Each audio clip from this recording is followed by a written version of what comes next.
City views, city views. City views, city views. Got love for your city? City views, city views. City views, city views. City views. Ah, city views, city views, city views. City views, city views. Ah, city views, city views, city views, city views. Ah, city views, city views, city views, city views. Ah, city views, city views, city views, city views, city views. Ah, city views, city views, city views, city views, city views, city views, city views.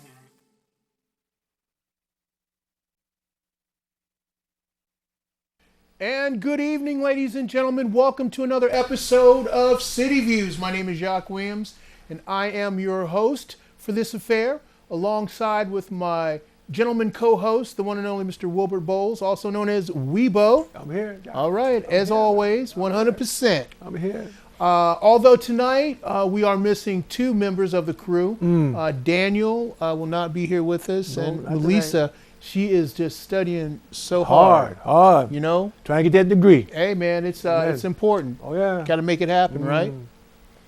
And as always, we want to say thank you to our sponsor, Toth Insurance Agency.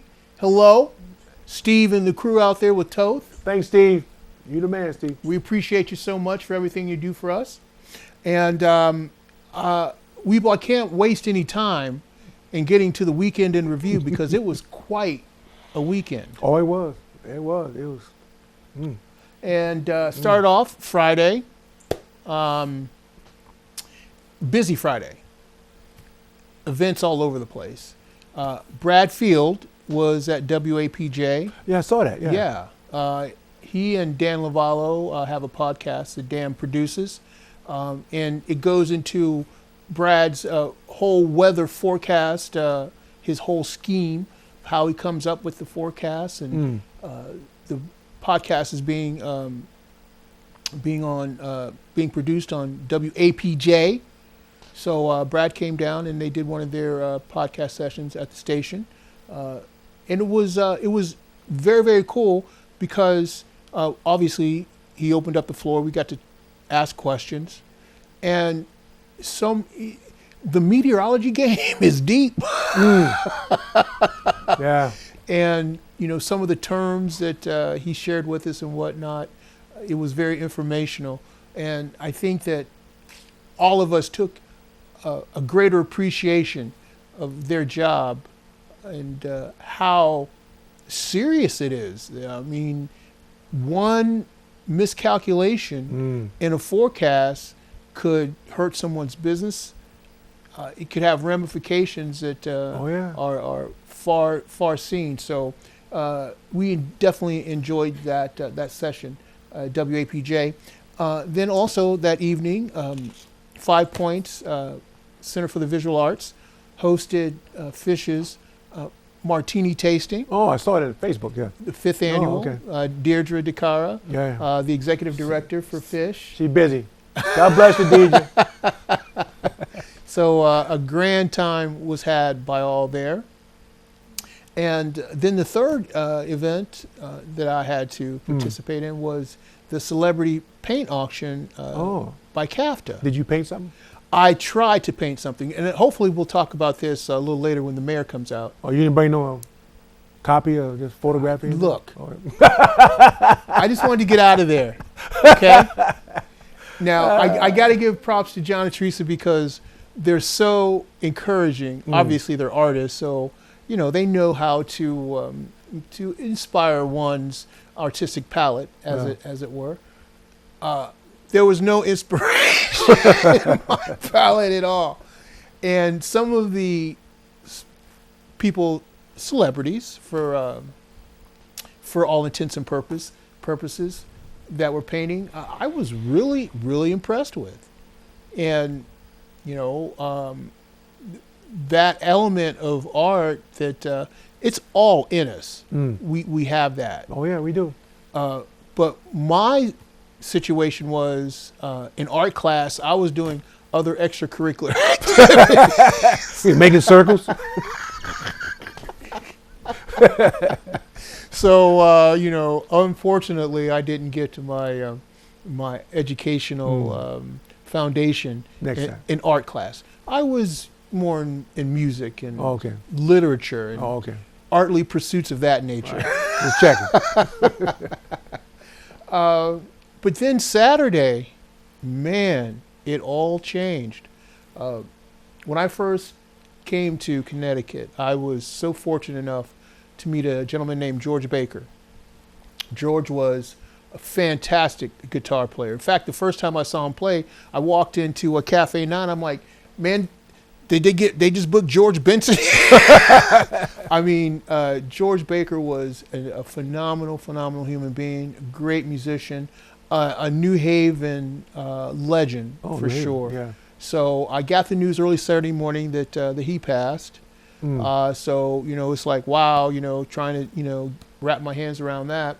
And then, as you know, later on that evening, we got the very devastating news about Denise DeCenzo. Yeah, I saw on Facebook too, yeah. Yeah, she was, a Connecticut legend. Yeah. And that news rocked the state. She's been around a long time. Definitely. Yeah. I remember when I first came to Connecticut, checking out the broadcast and being very impressed with her presentation. Man, she just came across. She had that, presence about her, and the tribute that Gayle King had for her on, Good Morning America, I thought was just very fitting and a very well-deserved tribute. The people who gave stories about her and her life, you could tell that they were all real stories. And she was a unique individual from all points of perspective. So that was tough. That was tough. Like Gayle King, me and her was a celebrity judges one time down in Bridgeport. Well, I met Gayle, her. Yeah, I mean, she's been around. Yeah, She's been around. Yeah. Gayle King. Oh yeah. I remember the show that she used to have in Hartford for a while. Oh yeah, that show there. We got to go check out the show, and I thought, this is going to be an opportunity for me to get my music in. I said, can you please give this to Oprah? I don't know if it got there or not. But slip a couple bucks or something. Well, payola, but her pay scale is kind of higher than mine, so just a little. I would have been bankrupt if I would have had to pay all of that. Couple dollars. That's Yeah. So, and then Sunday, football Sunday. Yeah. As always, and Giants got beat. well, that was Monday. It seemed like a Sunday. Yeah, that was. I was. They should have went a Sunday. I was feeling for you. Oh, but man. I was astounded by the news. The New England Patriots and Bill Belichick cheating yeah. on the Cincinnati Bengals, my storied franchise. What has the world come to? Yeah. But it's I don't know. I don't know if that'll stay in his legacy or not. But I know there's not a lot of happy Patriot fans out there right now. No, they got picket sign, man, marching around. Man. You're talking about warm weather fans, man. My goodness. They bring you 6 Super Bowls, 16 AFC East championships, They want more. and that's not enough. Not enough. Not enough. I mean, Tom Brady's what, 150? Yeah, and a half. In a fact, yeah. They said after he ran that 4th and 6th play that he had to go in and get an oxygen mask. He was done. After that. He was done after that. Yeah. That 7 yards took it all out. He's not used to that. No, not at all. Not at all. So, and it's been a very roller coaster ride the last few days here for us. But somehow, some way, we'll gather up and move on, right? Oh yeah, that's it. Keep moving. But the one thing that won't be moving is Eli. Unless he's going to be moving to another team. Oh, he probably will. Second string. Eli's not coming. I think Giants all done with him. I felt so bad last Yeah. night because I'm like, this is his chance to come back. His and, family up there watching him. Yeah. I'm like, all you got to do is go out and get a field goal. They had tears in their eyes, man. Yeah. Oh, that was painful to it watch. was, yeah. It was I was painful switching to the watch. station back and forth. Oh, man. Yeah. Oh, well, you win some, Yeah. you lose some. Yeah, that's it. Okay. So we're going to get ready for our guest tonight. Yep. The Honorable Mayor Elinor Carbone. Carbone. Looking forward to speaking with her, getting an update on some issues and whatnot. So we want to encourage you guys to stay tuned, call all your friends and neighbors and tell them to catch it right now on your local cable access Altice Channel 5. City Views. We'll be right back.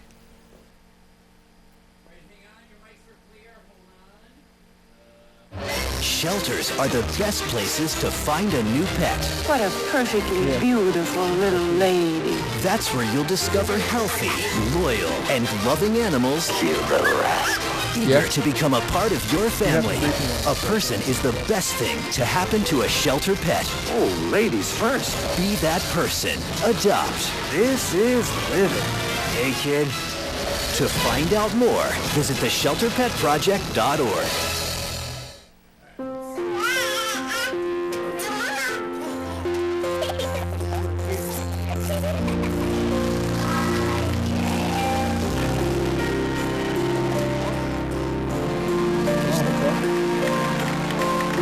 A full life, measured in seats, starts with the right ones early on.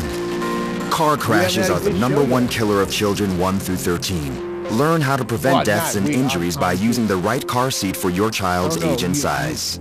We haven't. I've I always don't said feel we that hit you that home can't run yet. change what you don't acknowledge. So let's acknowledge this. 1 in 6 Americans now struggle with hunger. These are our co-workers, our neighbors, our friends. The problem is closer than you think. But so is the solution. This is a changing day, not just in your life, but in the lives of many, many others. Join me by visiting feedingamerica.org and find your local food bank to help. I'm Dr. Phil, and together we're Feeding America. You're on your way to meet up with friends, but you can't seem to get anywhere quickly. You don't want your friends to be annoyed, so you text. You're on your way. It don't get much more reality than this.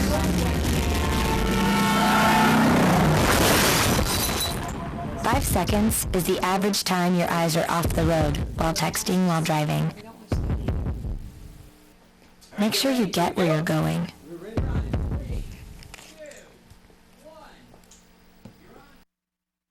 And we're back. Thank you for joining us tonight. Here with us this evening, we're so proud to have the Honorable Mayor Elinor C. Carbone in the house. Good evening, Mayor. Good evening. Thank you for having me out. Thank you for coming. Absolutely. The elements are not quite cooperating.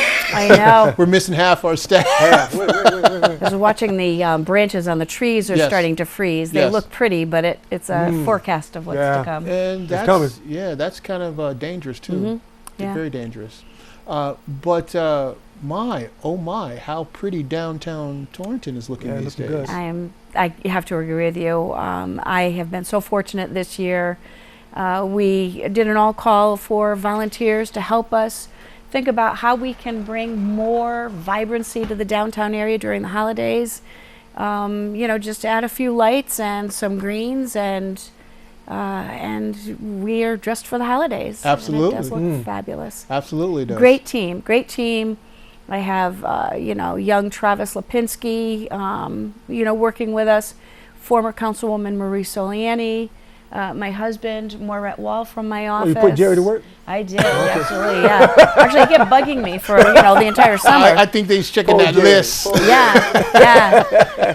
But, some old friends, Jim Chagru, who, after he came to a couple of meetings, I was going through an old file, and I found a Christmas committee file that went back to former Mayor Quinn's administration. And in there, Jim Chagru had presented some ideas for how to decorate the downtown during the holidays. I said, here we are almost 20 years later, and we're making it happen. Well, I was commenting to some people earlier that it's probably the most festive I've seen it look in quite some It time. look good down there. Yes. You know, I mean, part of it was we were under construction for a little while, old lampposts, new lampposts, trying to find out what's the right fit for Torrington. You know, you're looking for that Victorian theme. One of the game changers for us as well was the committee really went out to all of the businesses on Main Street, on Water Street, and Lower East Main Street to engage them. They were thrilled beyond words for an opportunity to participate, and then to pull that all together and really make it work well. We also presented a guide, a Christmas guide, Christmas Time in Torrington. Ed Canada from our Arts and Culture Commission, who is an artist in his own right, you know, helped design what that should look like. My husband and I last year went to Newport and saw this calendar idea. So when we brought it to the committee, Ed just ran with it and made it happen, and I'm happy beyond words. Well, yeah. And then to kind of set the mood for the rest of the season, Sunday you launched the parade for the opening of Christmas Village. We did, yes. That parade is wonderful. The ceremonies, it's 72 years of operating the Christmas Village. It's just incredible. I'm proud to be able to be a part of that, a little part of the snippet of history. This year we had Casey McKenna as the Master of Ceremonies, as the parade circled in front of the village. Some of my favorite photographs and some art pieces done by Miss Davis, Christmas in Connecticut, is of the village and the parade. That's, you know, that drops off all the dignitaries, and of course the big dignitary being Santa himself. So it's fun. That's a fun day for us. No light up cookies, Maine. Right? Yeah, light up Maine after. No chicken, all No right? chicken. So yeah, I mean, it's Torrington does the holidays well. I mean, we always have. Adding a few more lights, you know, is simple. Next year we have some more ideas. I'm forgetting to acknowledge one of the biggest contributions, of course, was Steve Temkin, a former classmate of mine. I won't tell you what year we graduated. I know. A couple years. But you know, we had this idea, and you know, and I called him because he had started his efforts of lining the buildings last year, and I asked him, you know, would he object if we tried to continue his efforts? Right. Build off of what he had done, and he said, I'll take care of it. And honestly, Wow. it's amazing. Yep. Yeah. Well, that's community, true community. I think that's the essence of grassroots, you know, organizing, is the power of collaboration for creative collective impact. Yes. And I think that that's starting to reverberate throughout some of the processes that are happening in the city. I like that. Now, another thing, Mayor, that a lot of people have been bringing up to me to ask you about tonight, because with everything that's going on downtown and the synergy that's building, you know, there's that, you know, pink elephant in the room. And, you know, people are, you know, it's like they've heard this, they've heard that, you know. But can you update us on any developments that have been made in that area as far as the peddler's concerned? The Yankee Peddler. Yes. So I can share with you, I several times a month, at least every other week, and in some cases every week, I had been reaching out to the property owner, had been reaching out to some of his contractors, his engineer, his architect, because this is a concern. It's a concern not only for the other property owners on Main Street, but for the whole community. Because as you said, it's a significant piece of property on Main Street. We're down a hotel. That's a little bit of a impediment for us to do some of the exciting things that we could do if we had a nice place for people to stay. We unfortunately had to get a little heavy-handed with code enforcement because we weren't getting cooperation. And lo and behold, in the last 2 weeks, we finally saw some traction. Plans were delivered to our building department. They're currently under review. Obviously, the goal is to get the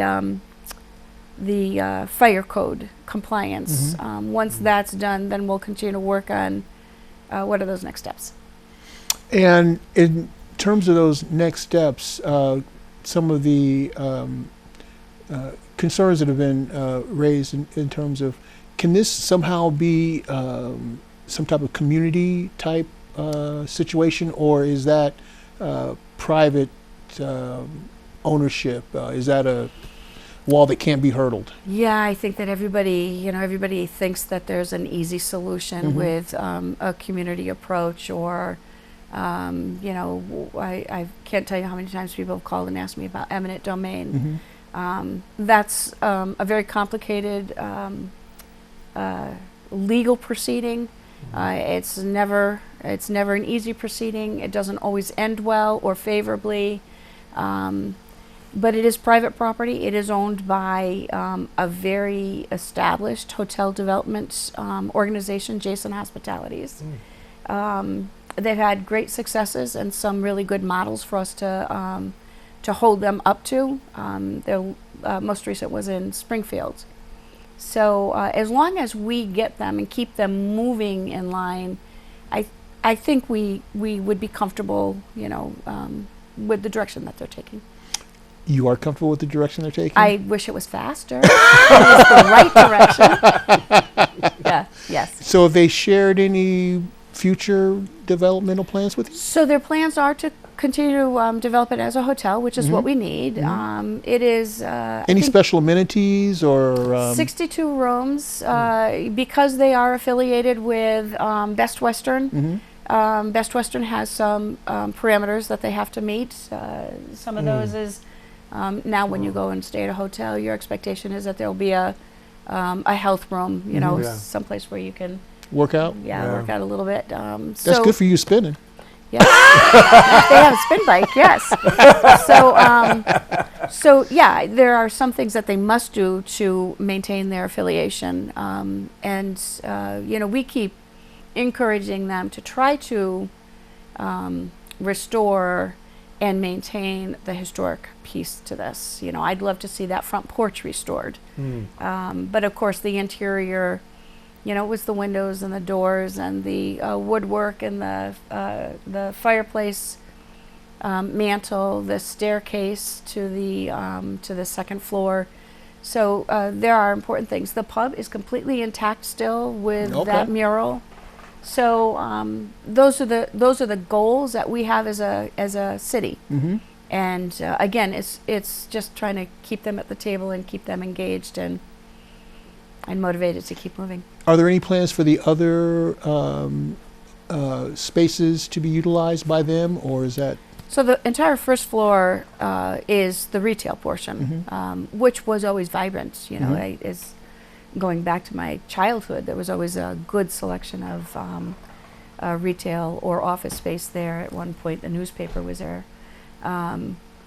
They fully intend to maintain that retail, and I've tried to encourage them to fill that retail space while they're under construction, but they've been in the business long enough that they know that people don't really like to operate a retail establishment while there's construction above them. So it's that chicken egg thing. I'd like to see the egg first, but wait for the chicken. Or vice for your versa. eyes only. Yeah. So Franklin Street. A lot of construction being done on that. It seems to be coming along quite fetchingly. I was able to spend some time with Gerald Incadella at his place, and from the stuff that he's doing on his property and just the whole outlook and purview there, it's pretty enticing. Do you have any updated information for our public on that? Yes, this is an exciting project for me. As everybody knows, we had been vetting this through that public process, the BAR grant, Brownfield area-wide revitalization. And what we recognized is that it's construction that will spur economic development. Funny story. I got a phone call from an appraiser who was at one of the buildings down in the area, and he was called in to do an appraisal. And he noticed the plans on the wall, and he asked about them, and he said, "What is this?" This was before construction. And the owner of the building said, "Well, the city is going to be doing this pedestrian plaza with the Naugatuck River Greenway and the amenities." And he said, "Well, how serious is it? Is it really going to happen? Because if it's really going to happen, I will appraise the building differently."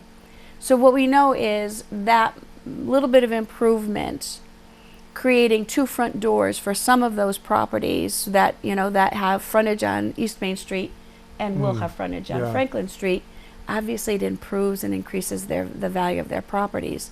So we will see a return on that investment rather quickly. But the real motivation in that space is to create that social civic space. So there are more opportunities for events to happen down there, music festivals, food truck festivals. Next year at this time, I'd love to see an ice skating rink down there so that people are ice skating under those lights, partaking in, you know, the coffee house or Cafe 38, or having dinner with their family before or after ice skating. There's so much potential in the city of Torrington. We just have to allow ourselves to dream big and make that our goal. Now, the housing aspect of the development, is that still? So that is the Penrose, yes. As a matter of fact, I just had a meeting with the principals from Penrose this afternoon. Their application for financing did go into to CHAFA.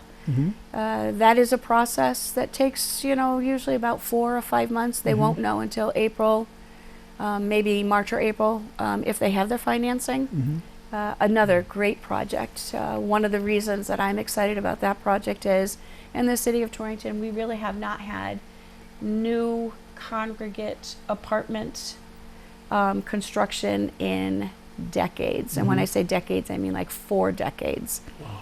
So knowing that more than 60% of our housing stock predates 1978 being the key year, when it, as it relates to lead paint, knowing that we have a significant housing stock that is contaminated by lead paint and asbestos and in some cases mold, what I know is there is a desperate need for healthy housing.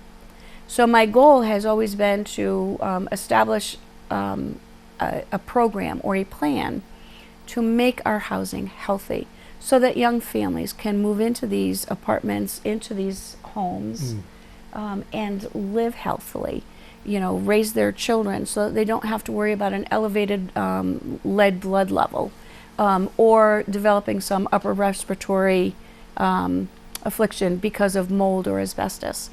So we have a lot of work to do on our housing front, a tremendous amount of work, and while this Penrose project is just a tiny little piece of it, my long-term goal is to strike that balance to preserve what is great housing in the 2 and 3 family homes that we have in the core downtown area, complemented with some new construction that provides modern amenities right on the Naugatuck River Greenway, walkable to the theater and any restaurant or the library. So it's great stuff for the city.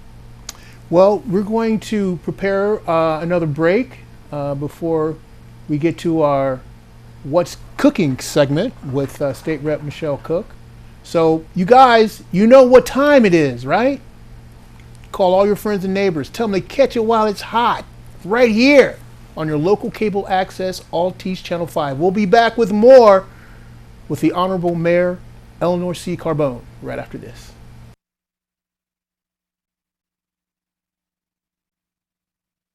Packers. Viking. Packers. Viking. Viking. Red state. Blue state. Vegan. Carnivore. We come from different places. Uptown. Downtown. Optimist. We come to different conclusions. Half empty. Half full. But when we live united, we create real, lasting change in the building blocks of life. The education, income, and health of our communities, our families, United. even the person next to us. Live united. Real change won't happen without you. So give, advocate, volunteer, live united. Sign up at liveunited.org.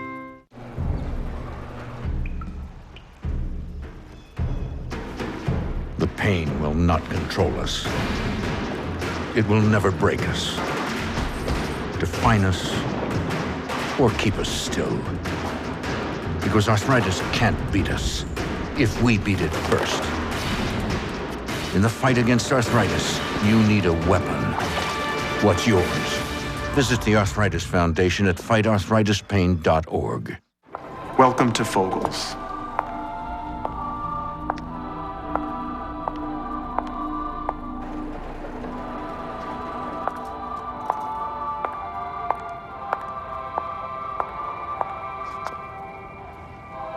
Beautiful, isn't it?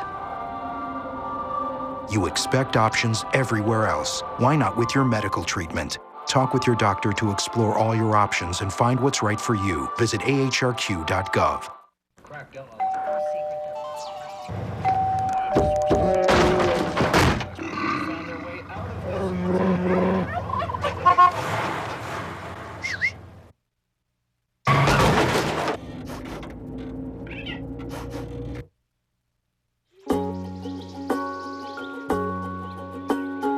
Getting closer to nature can get you closer to your family.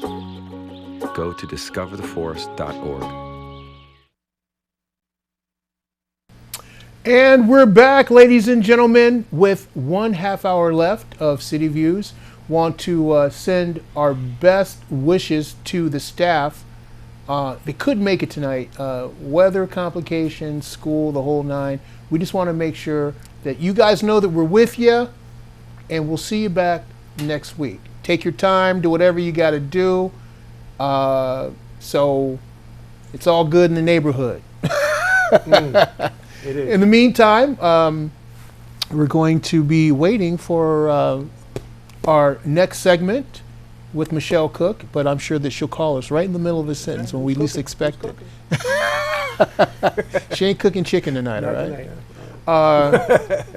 But Mayor, it's one of the issues that, because I think...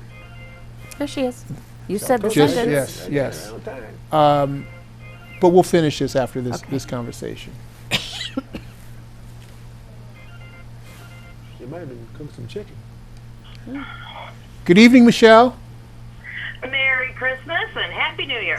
Same you, Michelle. Well, I got to be honest with you, Michelle.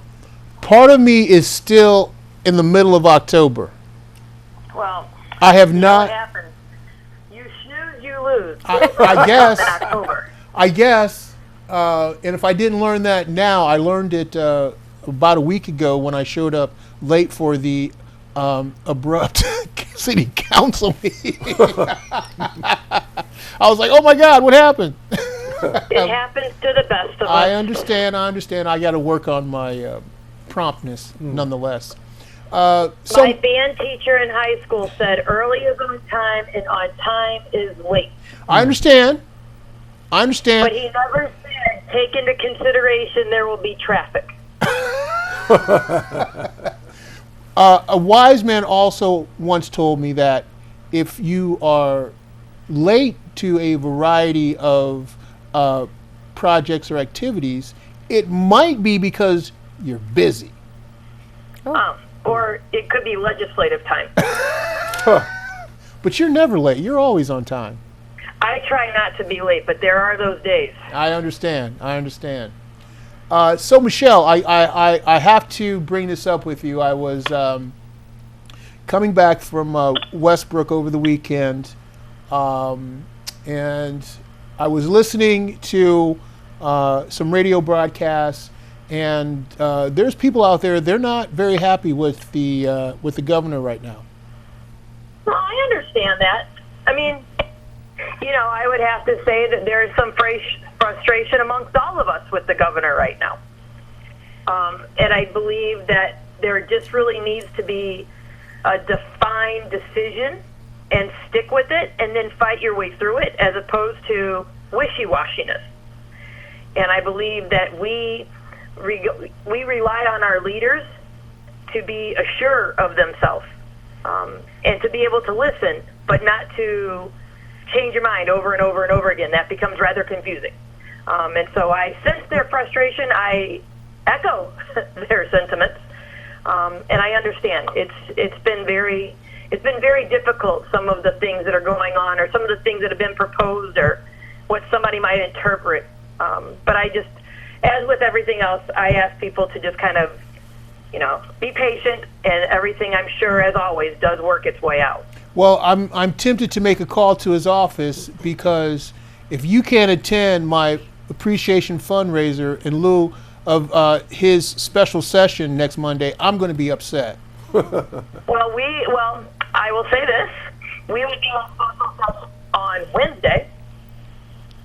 Okay. Special session. So, yeah, we are going in on the 18th. Okay, he did get the memo.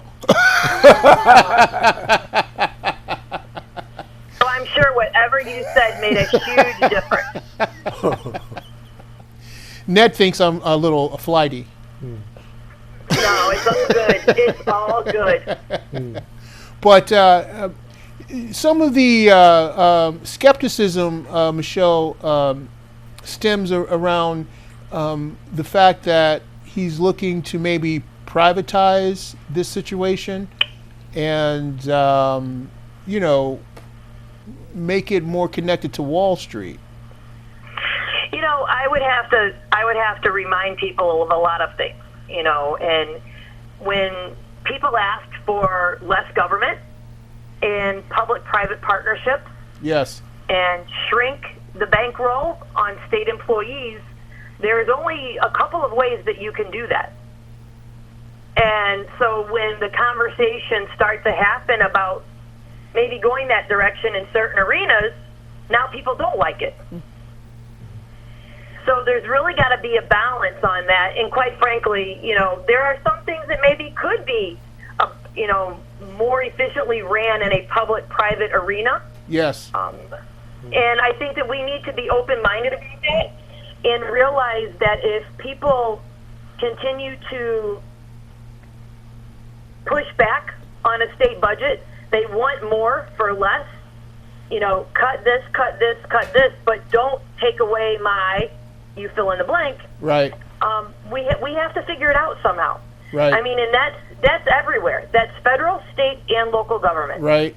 And how do we get there with an open-mindedness and say some things we're willing to compromise on and meet in the middle, other things we're not.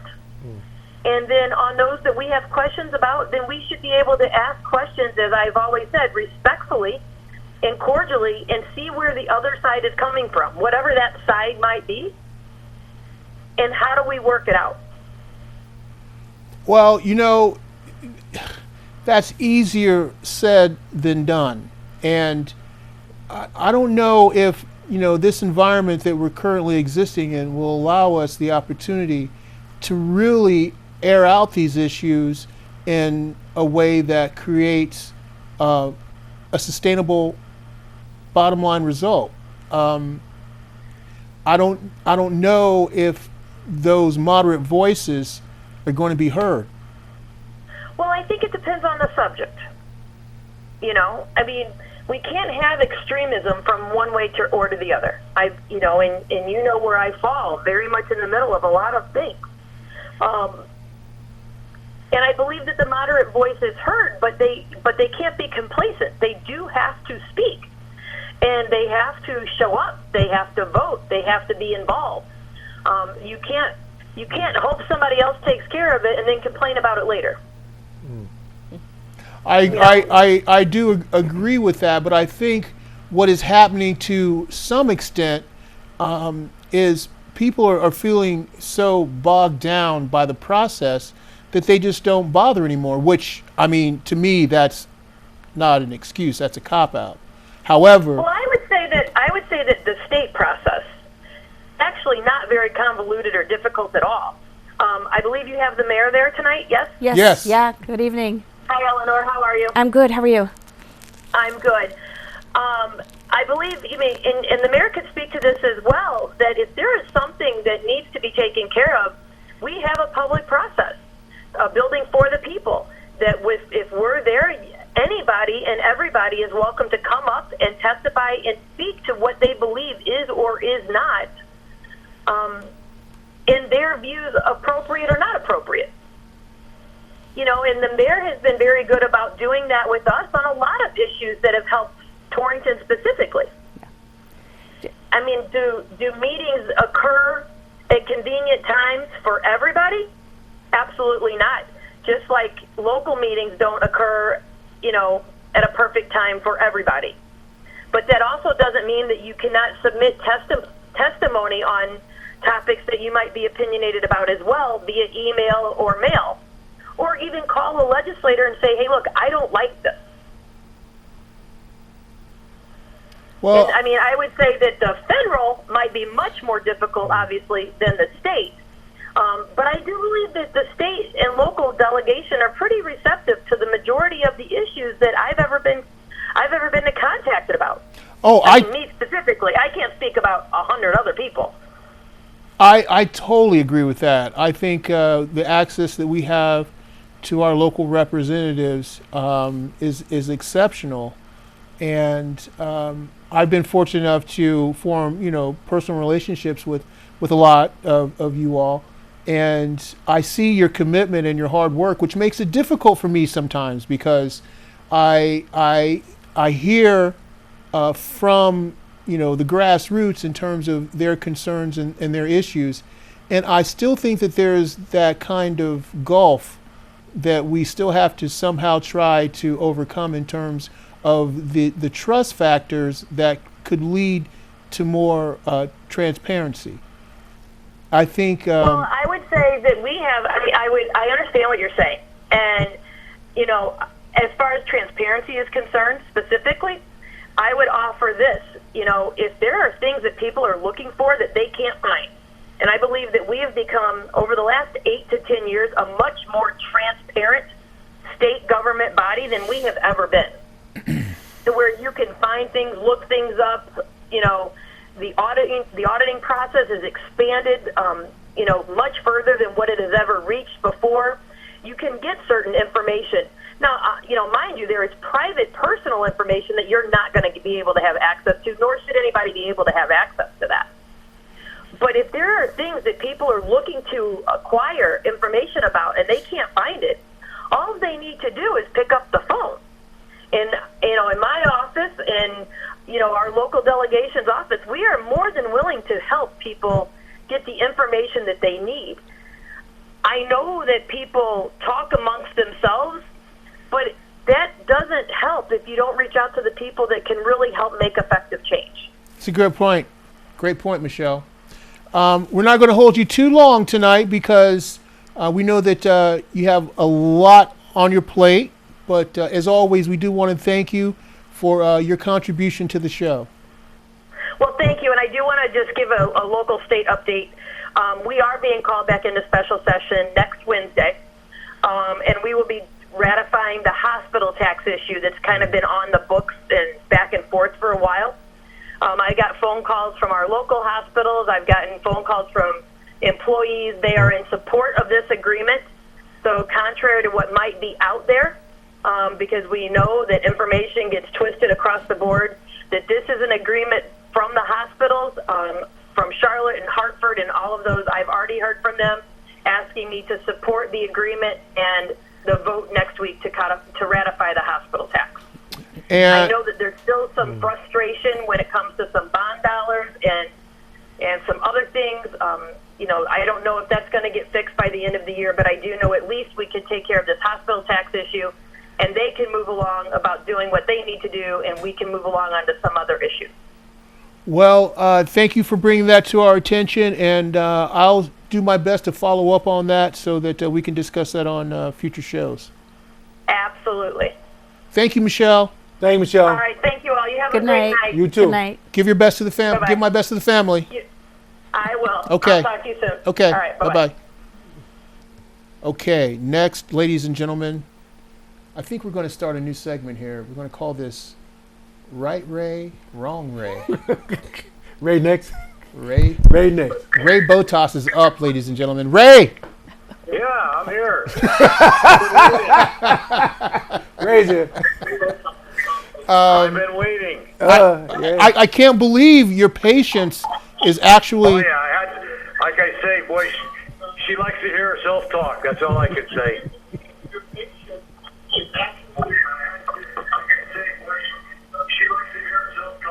Oh, you have your TV on. Yeah. Oh, you can actually. Of course I do. Pardon me? Of course I do. Well, can you coherently hear the conversation? Yeah. Okay.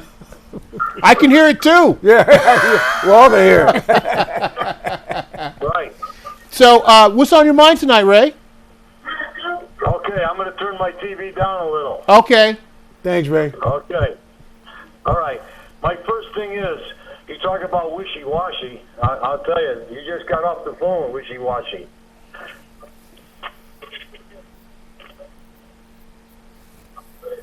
Was there anything else that you wanted to add to the conversation? Sure do. Mrs. Carbone, Mayor Carbone. I got to say one thing about the Christmas Village. I thought it was very nice. The singer, I really don't know her personally, but I thought she did a fantastic job.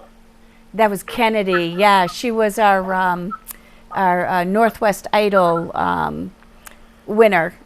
So yeah, she's amazing, amazing young girl, and even in that cold weather, she was able to really belt out those songs. So especially in the cold. I thought she did an excellent job, Mary. Yes. I thought she did an excellent job.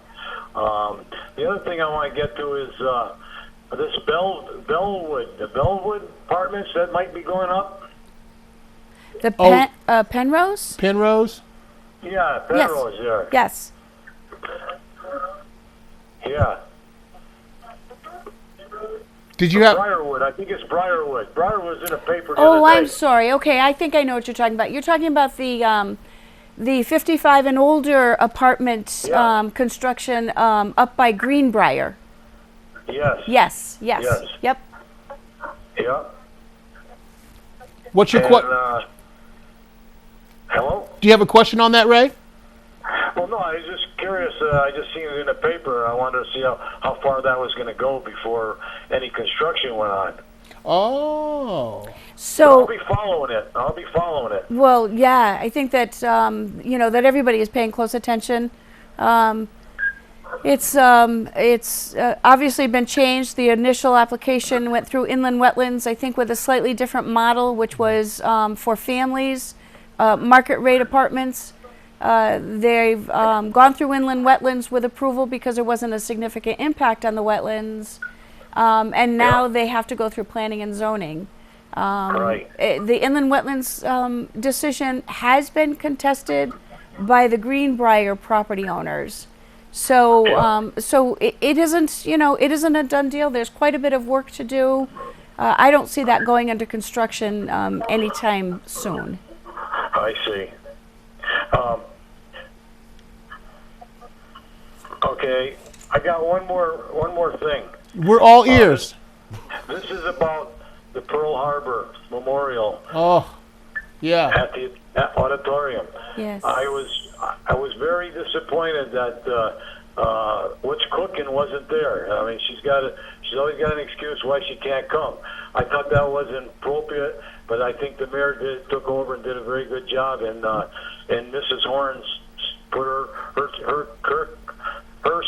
step into it, and she stepped up to the plate. So that was nice of her to do that. I agree with you, and I would say that Representative Cook is at virtually every one of those. It's rare that she misses one, so I think you're right. It's remarkable when she does, but that's because it is so rare that she misses them. Well, I didn't think that was a good enough excuse. I thought she should have been there. That's my intake. That's my input. Well, you're free to voice your opinion, Ray. That's why I call in and talk to you. That's why I call in. And that's why we call it Right Ray, Wrong Ray. Right Ray, wrong way. That's right. But I'll get back with you. I'll call you and make an appointment to see you. Well, we'll look forward to that. And other than that, we'll see you at the next city council meeting. Oh, I hope you're there. I want to see you there. I'll try to be there on time this time. I got to get back to the other station with President Trump in Pensacola down there in Hershey, Pennsylvania. He's got a big rally down there. I love that guy. He's the best president we've ever had. Give my best to your lovely wife, and we'll hear from you soon, Ray. All right. Good night, Michelle. Was that directed to the mayor or Michelle? You know, I'm saying Michelle, but I'm also saying goodnight to my mayor, Carbone. Okay. Good night, Ray. Good night, Ray. I'll see you Monday. I consider her what's cooking. That's my take. Okay. All right. I got a lot of things here on my list here, but I can't go over it. But well, you got to call in. You got to call in earlier to the show where we can have a little more time to discuss it. All right. Okay. Very good. I'll do that. Okay, Ray. All right. Good night now. Thank you. Good night, Ray. Bye-bye. Bye. Right, Ray. Wrong, Ray. He has certainly made a commitment to be involved and informed. So both he and his wife, every single council meeting. Oh, yeah. When's the next council meeting? The 16th. Oh. Coming What up. time it start? 6:30. 6:30. It starts at 6:30. Okay. Mm-hmm. It's going to be difficult for me to make that, though. My goodness, I'm going to have to like sneak out for a little bit and then. But returning to our conversation, Mayor, the Greenway, the trailway plans, and how that works as a vital component into your vision going forward. Can you update our audience on what's happening with that? Sure. What we know is not only are these greenways, these walkways, an economic driver for communities. Obviously, it's good for a healthy community. It provides safe opportunity for people to exercise, walking. And while it might appear that there's no real cohesive plan for how we implement this, what we know is it's really easy to implement it along property that the city already owns, such as the section of the Greenway that was built by the Sullivan Senior Center right down to Toro Field. Before we did that portion, we had the Toro Field down to the WPCA. And then, of course, the Susan Grossman Greenway, which is not part of the Naugatuck River Greenway, but we have, through grant funds, been able to design how to connect those two greenways so that ultimately we'll have a complete connection from the center of Torrington to the center of Winsted, our sister city in this county. One could even say a fully connected greenway access from Winsted to Derby once all of this is constructed.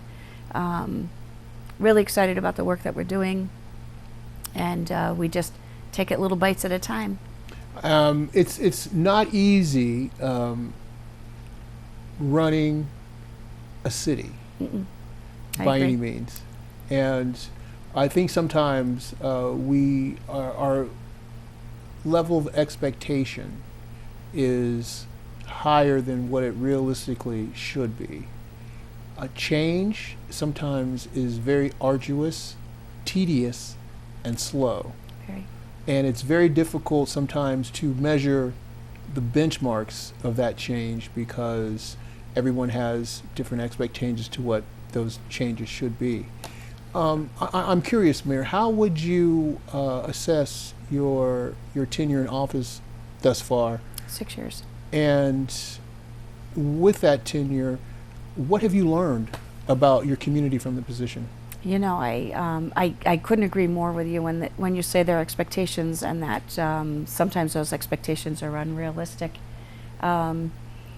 Coming from the private sector, you know, knowing that I can wake up in the morning and plan my day, and my day would go exactly the way that I planned it in my prior career. That doesn't happen when you're the mayor of a municipality. You have to expect to be able to pivot at any given moment. You know, you may have a big meeting with an important business that's looking to do an expansion, and then find out, oh yeah, there's a significant fire in the community that you now have to change your day's plans.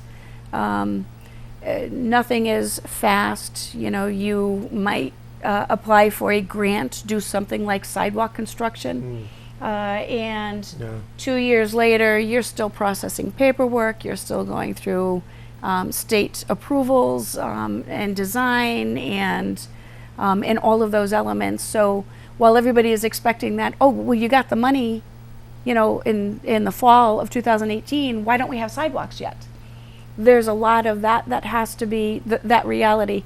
As I was listening to you speak with Representative Cook, I'm reminded of the fact that there has to be a little responsibility on the part of our constituents as well to be as educated as they can and communicate with us if you have that question.